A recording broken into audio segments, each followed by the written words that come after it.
Neil Carlson here at 4:25 p.m. on a Saturday.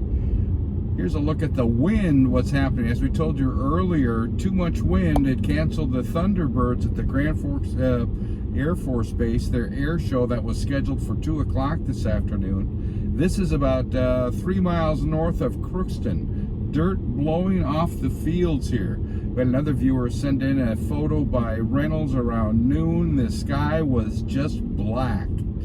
Wind here at 4:25 is 36 miles per hour. You can see causing that dirt to blow around. The sky is black, especially on fields here that have just been planted.